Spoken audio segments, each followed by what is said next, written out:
Section 1. You will hear a conversation between a printing company employee and a customer.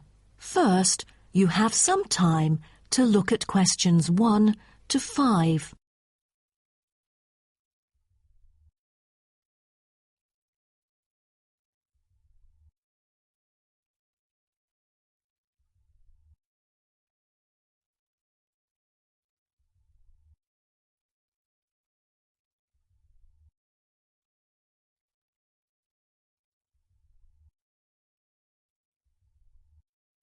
You will see that there is an example which has been done for you.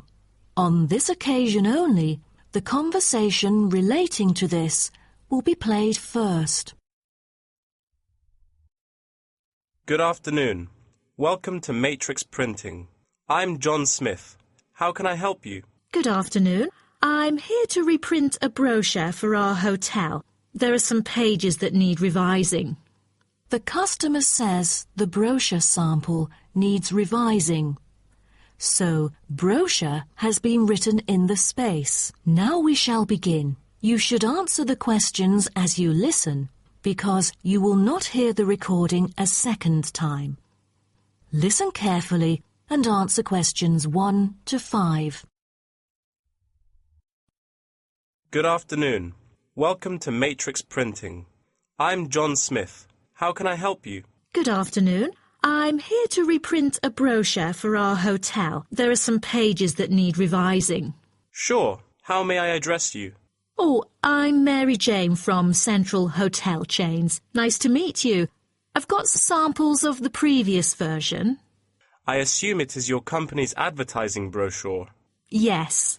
What exactly is the problem?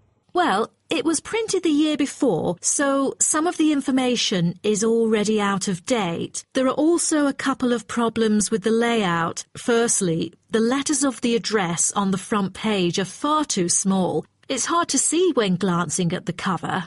How big do you need it to be? Increase the letters by 3 font sizes. Just a minute. Let me take notes of your requirements. Okay. What else needs changing? The information regarding the pool should be deleted because it is currently under renovation and is not available. So, all of the relevant descriptions on page 2 should be removed? What do we replace it with?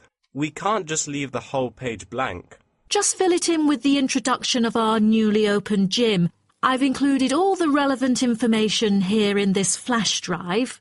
Let me check. I see. No problem then. What is also bothering us is that the description under the top photos on page 4 is incorrect. The word lounge needs to be replaced with reception. Fully noted. Is that all? No, there is more. Turn to page 5. We feel that showing merely the picture of our exterior and interior decoration does not fully represent the appeal of our hotel. On second thought, we've decided to use a picture with the view of the hotel. Do you have the original copy of the picture? Yes, it is also enclosed in the flash drive. Okay. We'll re-edit the whole layout of the photos. Great. Before you hear the rest of the conversation, you have some time to look at questions 6 to 10.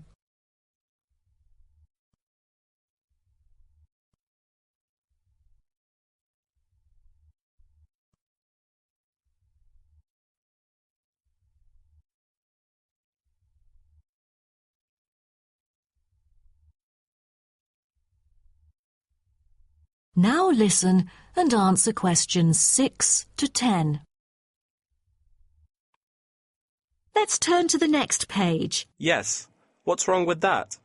It seems perfectly fine to me. At first sight it seems fine, but according to the feedback of the customers, the prices do not stand out. So, we want to change the print from black to red to make it pop out.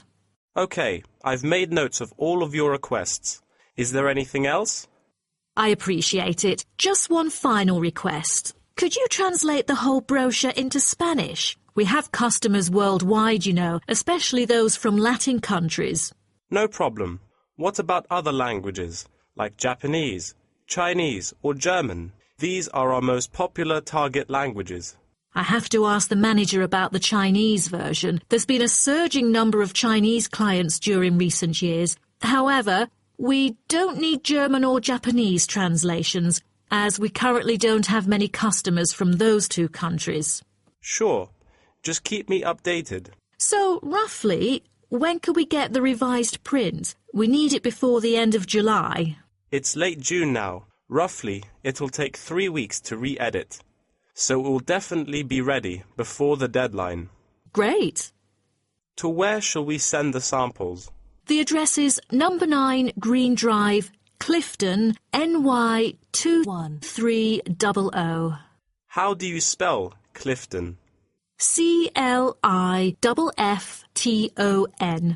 Clifton. And the telephone number? It's 9030366602. Also, if you have any further questions, you can reach me through this number. Okay. That is the end of section 1. You now have half a minute to check your answers.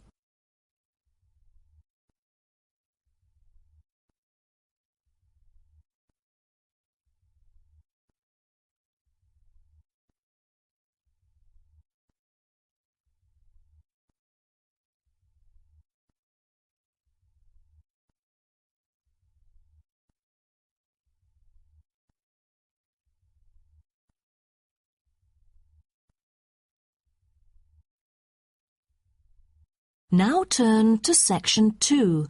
Section 2. You will hear a guide talking to a group of visitors about a national park. First, you have some time to look at questions 11 to 16.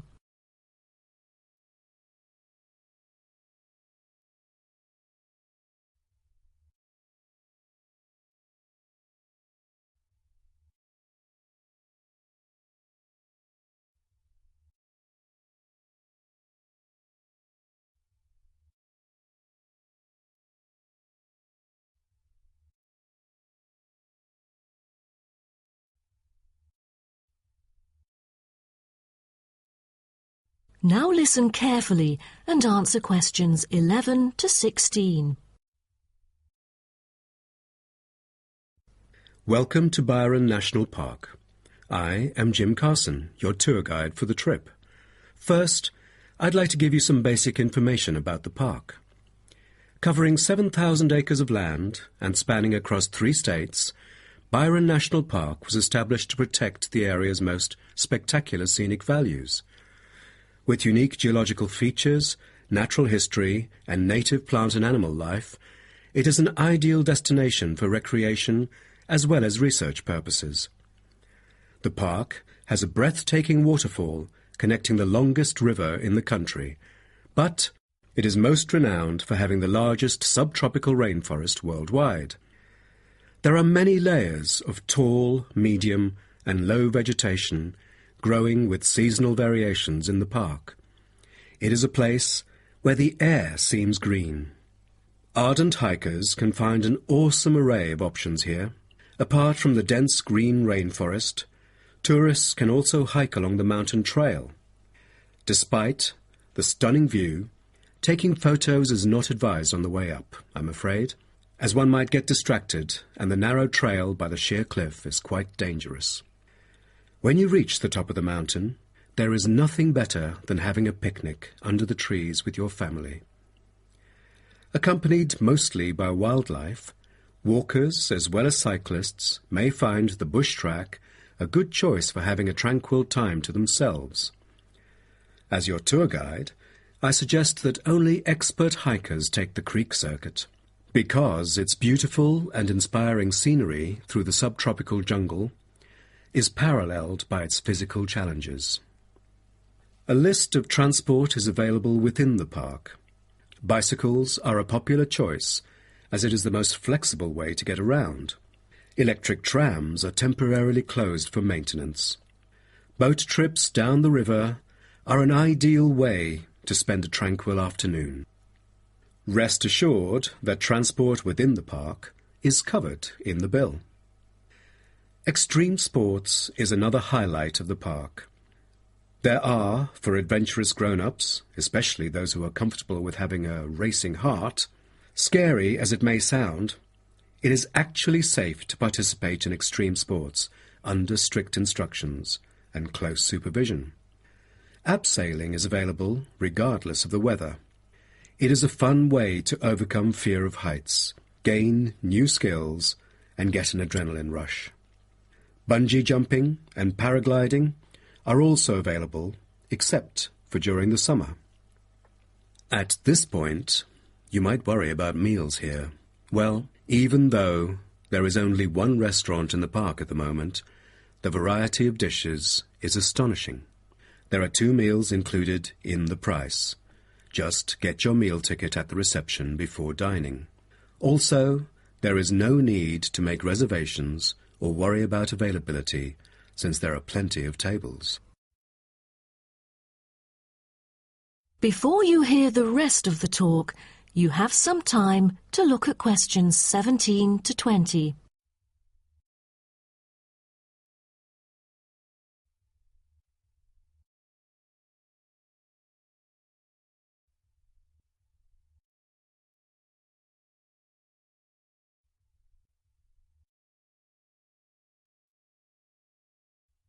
Now listen and answer questions 17 to 20. During your stay here, you might want to know what there is to do. Let's turn to the plan so I can familiarize you with the layout of the park. Most tourists would choose to stay in our guest house, located in the southeast corner.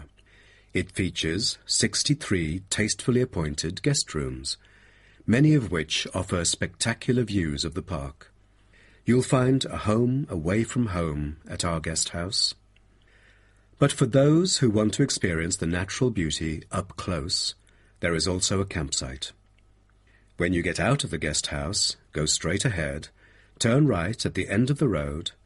To your left, there is a campsite amongst the trees where you could spend a night under the stars together with owls and chipmunks. If you look at the top left of the plan, you will notice a picnic area. You can either bring your own food, or we can deliver food to you. Barbecue is an option. The business centre is situated directly opposite the picnic area. It provides flexible, fully serviced offices, conferencing suites, meeting rooms, and is equipped with the latest multimedia facilities. Wired, as well as wireless, high-speed internet is available within the entire premises. The centre is designed to cater to both individual travellers and corporate groups.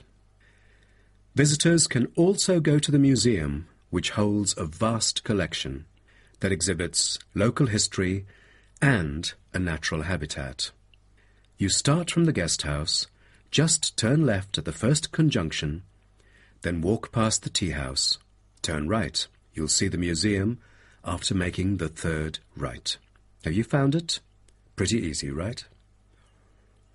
To spend a delightful afternoon with a book and a fresh cup of coffee, you can go to the only cafe in the park. From the guest house, you go straight, then take the second right, and you'll see the cafe right in front of you. You might want to check out our all-season tennis court, which offers instruction for all ages and skill levels. It is located right opposite the cafe. That is the end of section 2. You now have half a minute to check your answers.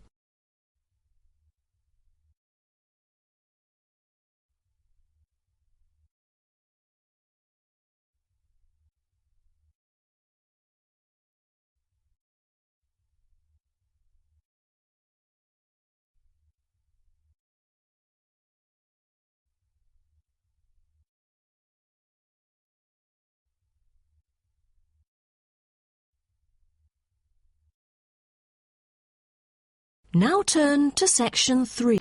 Section 3.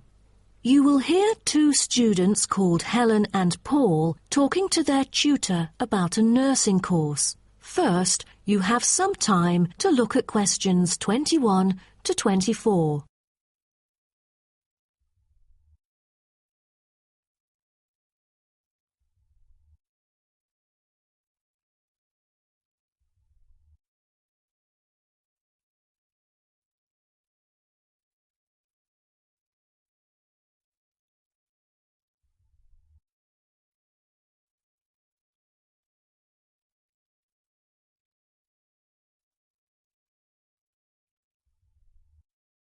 Now, listen carefully and answer questions 21 to 24. Helen and Paul, congratulations to you both for doing so well the past semester. You two have exhibited an impeccable performance during your first year in the nursing program. I'd like to get some feedback from the two of you to better improve the program and to provide guidance for our prospective students. I'd like to start with you, Helen. So, first of all, which aspect of the program impressed you? Well, to be honest, when I was enrolled into the course, I was expecting a group of classmates my age. But as I stepped into the classroom for the first time, I was surprised by the diversity. Most were in their 20s, but there were also those in their 30s or even 40s. As it turns out, the intergenerational communication has sparked intense debate and new thinking, and I think that's something special about the programme that I appreciate very much.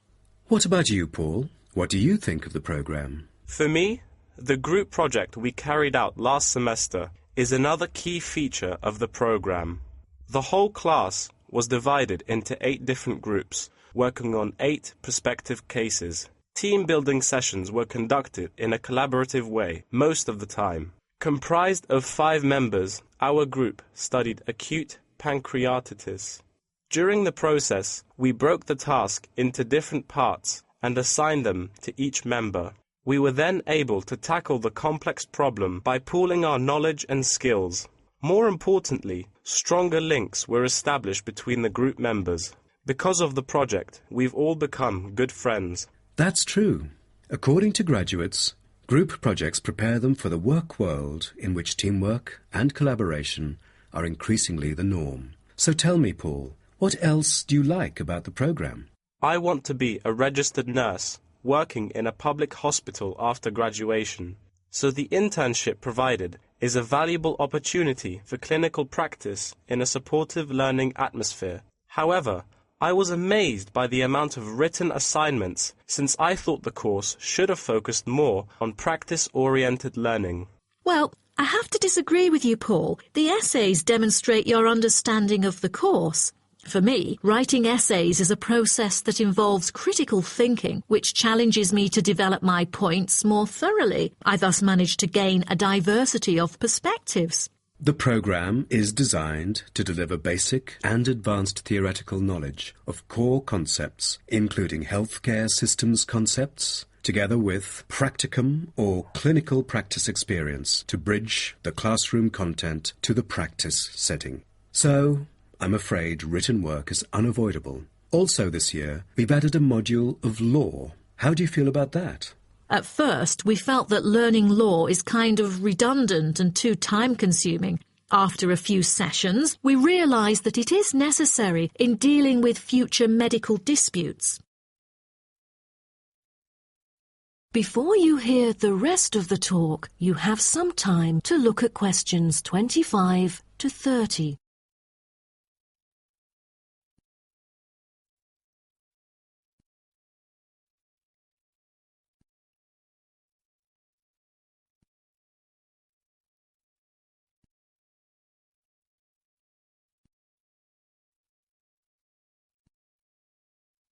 Now, listen and answer questions 25 to 30.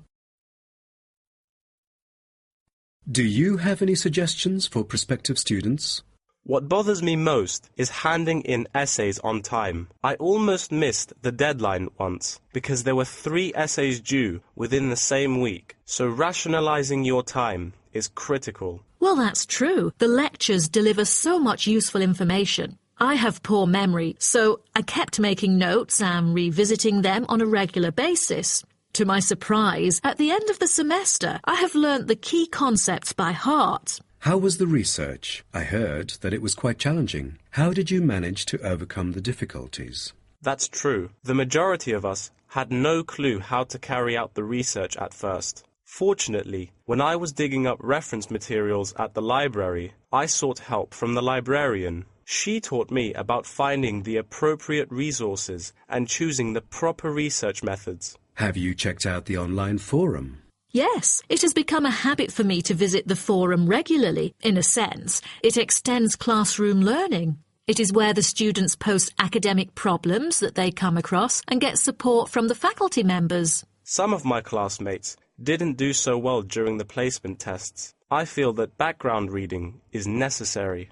Lastly, do you have anything to say to the freshmen? I was really ambitious at first, trying to get straight A's on my transcript. I made tons of notes and worked hard even on the optional assignments to get extra credit. I stressed myself out before having an emotional breakdown. After consulting my advisor, I found it important to set realistic goals. Don't push yourself too hard. It is wise to sort out your priorities. Thank you for coming here today and providing valuable feedback on the program. Have a great summer break. That is the end of section 3. You now have half a minute to check your answers.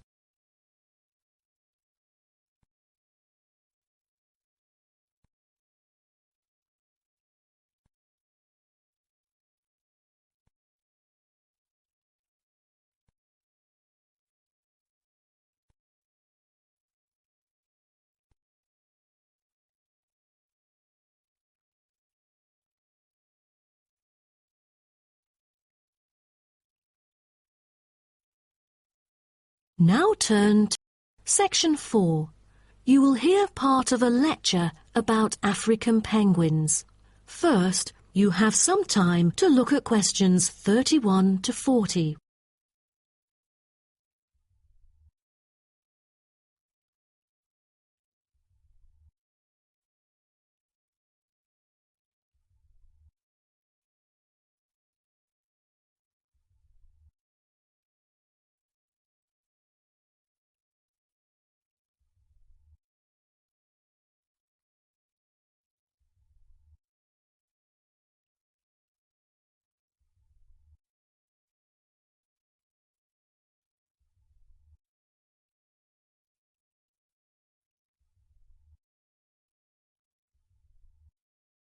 Now, listen carefully and answer questions 31 to 40. Good morning, everyone. Today's lecture is about a type of adorable animal, the penguin. When you think of penguins, you may picture them surrounded by snow and ice. But not all penguins live where it's cold. African penguins live in the southern tip of Africa.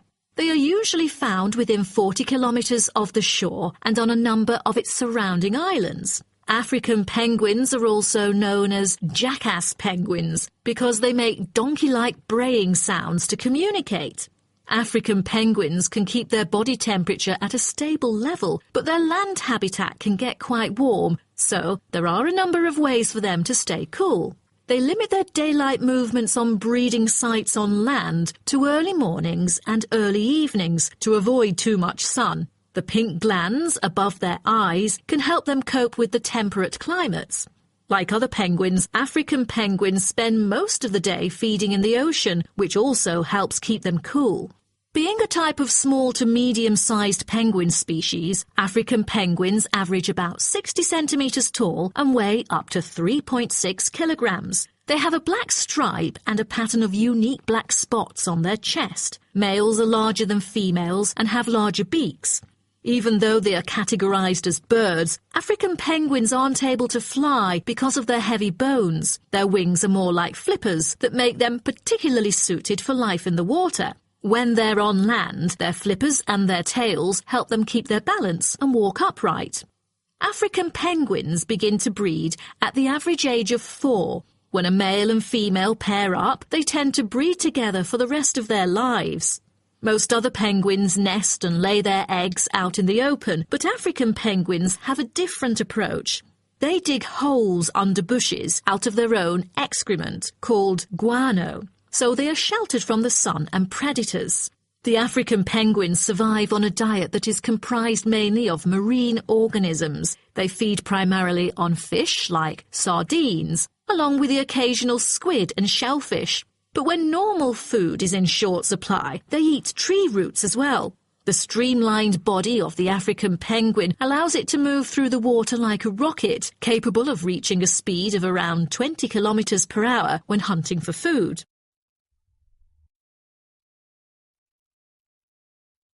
The African penguin's smaller size means that it has many predators both in the water and also on dry land. Their natural predators at sea include seals and sharks. The biggest threat to them on land is not just towards the adult penguins. The penguin chicks are sometimes taken by seagulls into the air and dropped from above. The seagulls could thus feed on them. At risk from predators, young penguins are protected for about 40 days after hatching by both parents. They will leave the colony when they are between 3 to 5 months old and will return a few years later. The entire surface of their body is densely covered with feathers, which fall off during the winter. This process is called molting and takes about 3 weeks to complete. During that time, they are unable to forage. Therefore, prior to this, African penguins spend about 5 weeks laying down fat deposits. They generally live between 10 to 15 years. However, many do not reach their full lifespan. Their population has drastically declined. Approximately 120,000 African penguins remain in the wild, and their population has decreased by 90% in the past 60 years. They are considered to be vulnerable and have been listed as being endangered. 2 major factors have contributed to their decline. They are struggling for nesting space due to human disruption and competing for food due to overfishing and pollution. With the limited number of breeding pairs, survivorship becomes difficult for African penguins. This makes them especially vulnerable as environmental conditions change or an outbreak of a disease occurs. For instance, avian malaria has caused 27% of the captive breeding penguins' deaths annually. The more genetic diversity there is within a species, the higher the likelihood that at least some of the individuals will adapt and survive. That is the end of section 4. You now have half a minute to check your answers.